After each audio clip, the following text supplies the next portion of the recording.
Ya. Ini sudah terencana sekarang, Pak. Jadi Anda pikir tidak ada kaitannya dengan seorang ustadz yang senang membicarakan tentang Al-Quran, yang memanggil seorang anak 9 tahun perempuan, mengajak dia untuk mari hafalannya coba saya simak, ya kan? Tiba-tiba sedang begitu dia ditusuk. Apa tidak ada hubungan dengan itu, dengan ayat itu? Ada hubungannya, Pak. Karena kita sedang hidup di zaman di mana orang-orang kafir yang memimpin dunia ini. Mereka bisa bikin 1001 cerita, Pak. Ini nggak ada urusannya dengan kesengajaan. Ini orang gila, orang sakit jiwa. Ya. Cerita bisa dibuat, Pak. Tapi skenario tetap skenario, Pak. Rencana tetap rencana. Ya. Karenanya saya apresiasi sekali. Kalau kita sudah lihat hadis ini saja, Pak, kita jadi ngerti. Oh ya, pantas dunia menjadi seperti begini sekarang ini. Karena memang Nabi sudah katakan kita harus melewati babak ini, babak pahit ini, Pak.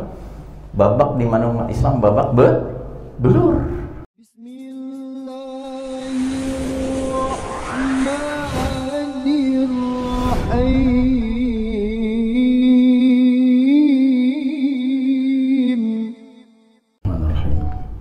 Assalamualaikum warahmatullahi wabarakatuh.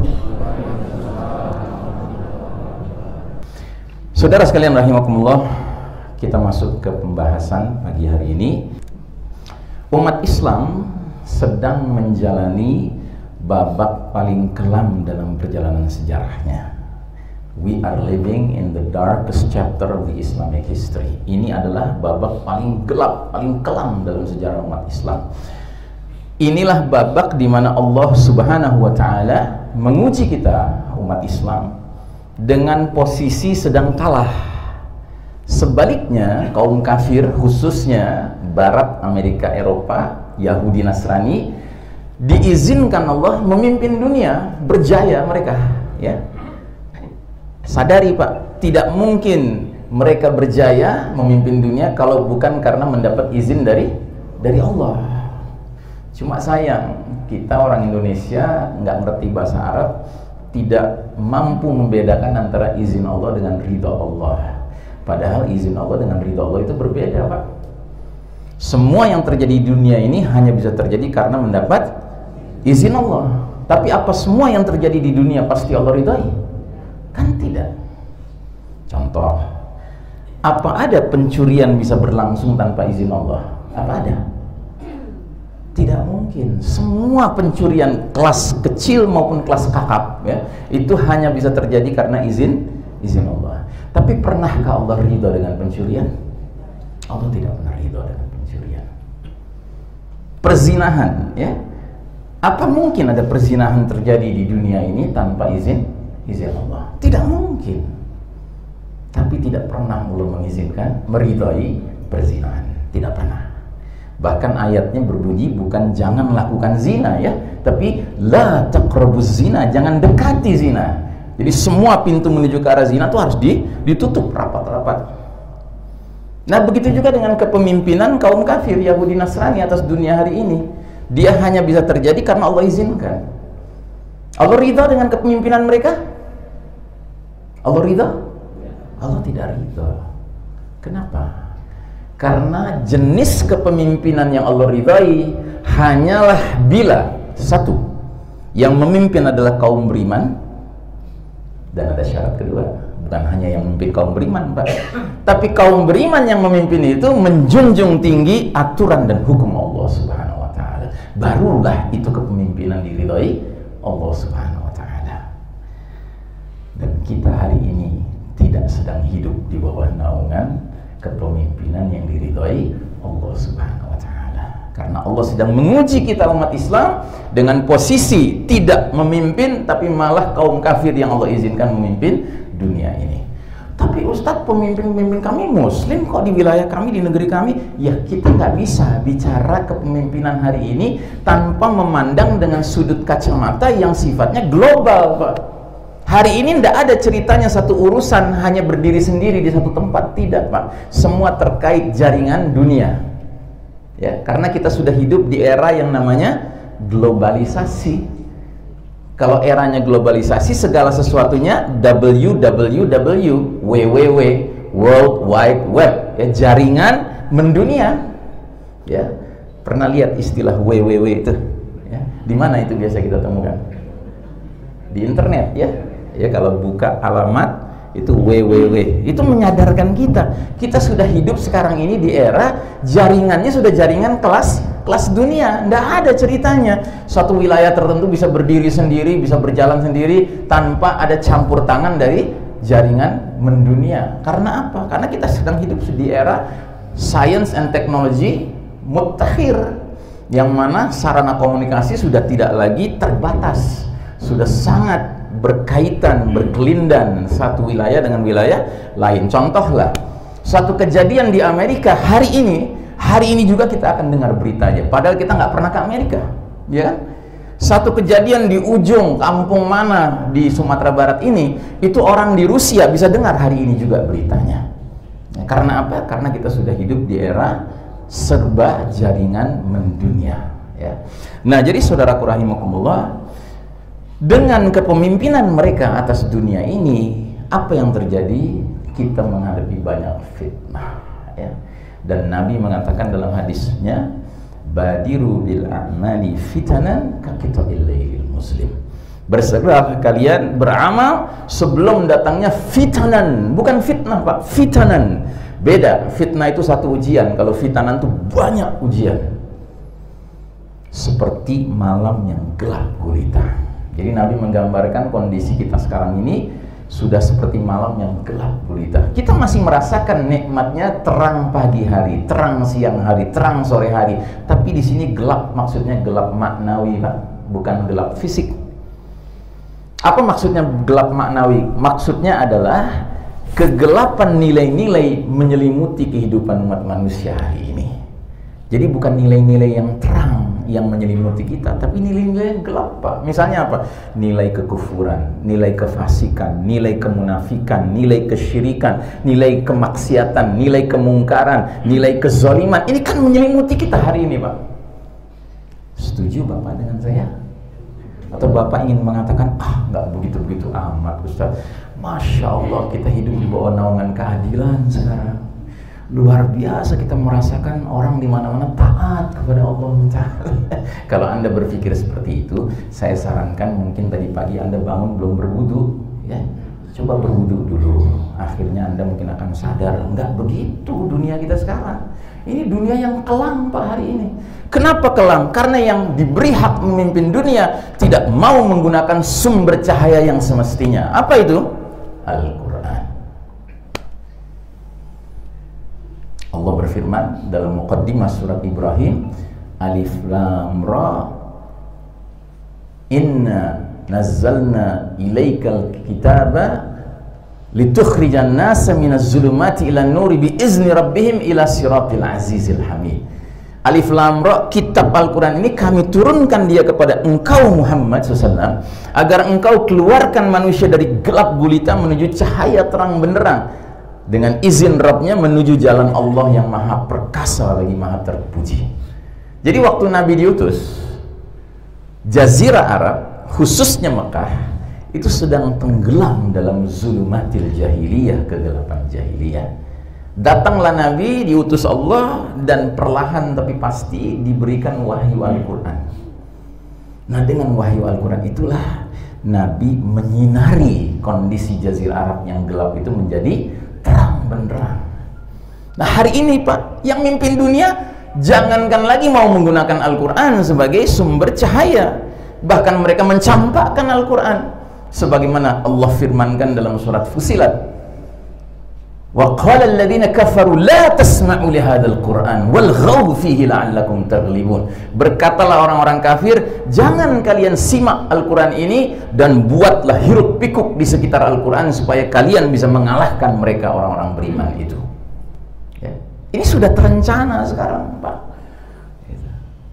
Jadi Anda pikir tidak ada kaitannya dengan seorang ustadz yang senang membicarakan tentang Al-Quran, yang memanggil seorang anak 9 tahun perempuan, mengajak dia untuk mari hafalannya coba saya simak, ya kan? Tiba-tiba sedang begitu dia ditusuk. Apa tidak ada hubungan dengan itu, dengan ayat itu? Ada hubungannya, Pak. Karena kita sedang hidup di zaman di mana orang-orang kafir yang memimpin dunia ini. Mereka bisa bikin 1001 cerita, Pak.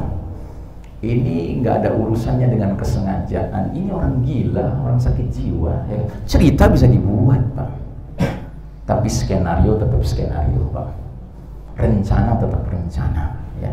Karenanya saya apresiasi sekali tadi Pak Edi, pengurus masjid, mengingatkan agar semua ya ustadz yang diundang di masjid manapun hendaknya dijaga. Ya. Karena hari ini memang ini termasuk target, Pak. Ini termasuk target rencana mereka, target operasi istilahnya. Ya.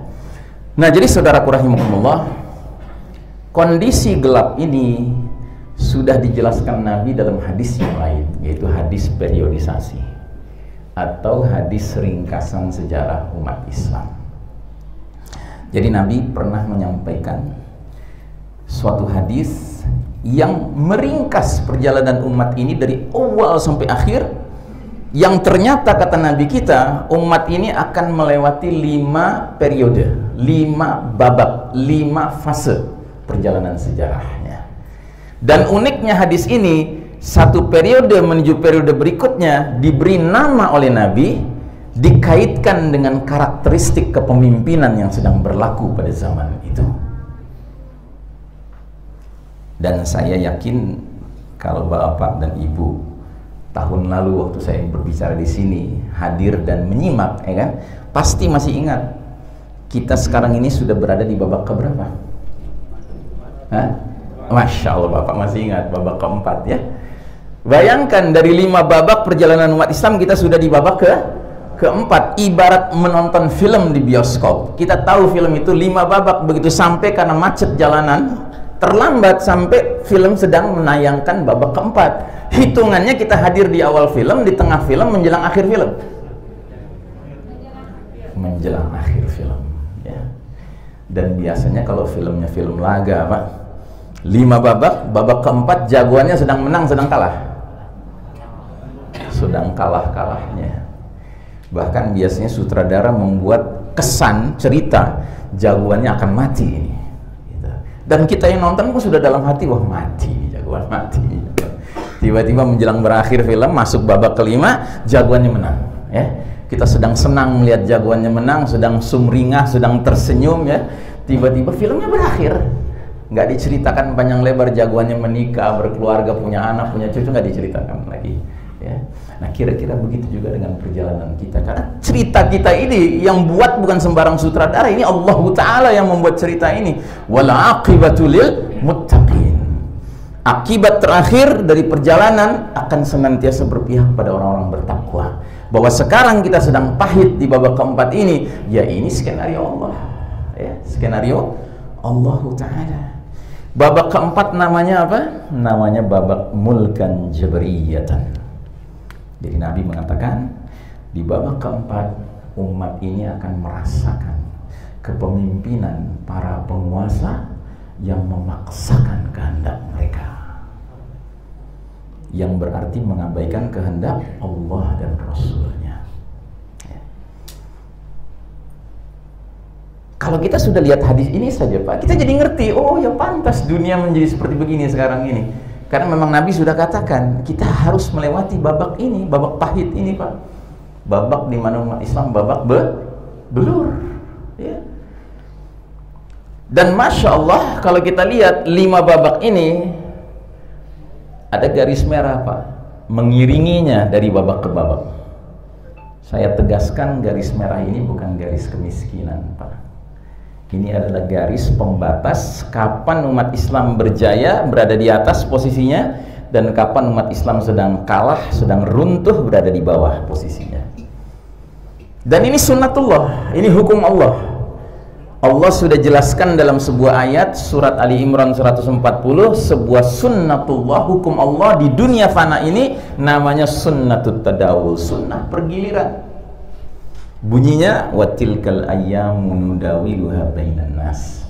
Demikianlah hari demi hari, masa kemenangan dan kekalahan, kejayaan dan keruntuhan kami pergilirkan di antara manusia agar mereka bisa mengambil pelajaran.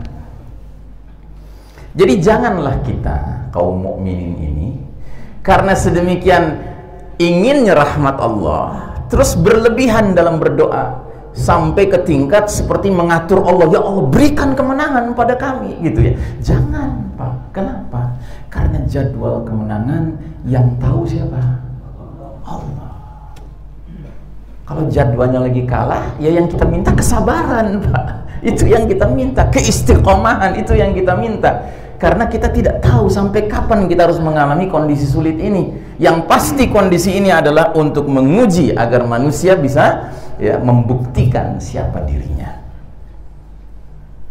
Nah, sekarang kita kembali lagi ke gambar tadi Pak. Kalau kita lihat 5 babak ini, garis di atas lebih banyak apa lebih sedikit daripada garis di bawah? Lebih banyak. Artinya apa? Perjalanan 5 babak ini lebih banyak umat diizinkan Allah berjaya memimpin umat manusia lainnya. Bahwasanya kita ditakdirkan Allah di babak keempat, di mana kita di bawah garis merah, itu rezeki namanya. Kenapa saya bilang rezeki? Karena ada kaidah fikihnya Pak. Al-ajru hasabil masyaqqah. Pahala yang akan diterima seseorang berbanding lurus dengan kesulitan yang dia hadapi. Bahwa kita sedang sulit sekarang, benar. Tapi kalau kita sabar menjalani kesulitan ini Pak, pahala yang kita akan tuai nanti di hari berbangkit itu besar sekali. Makanya sampai ada hadis membedakan antara ahlul afiyah dengan ahlul bala.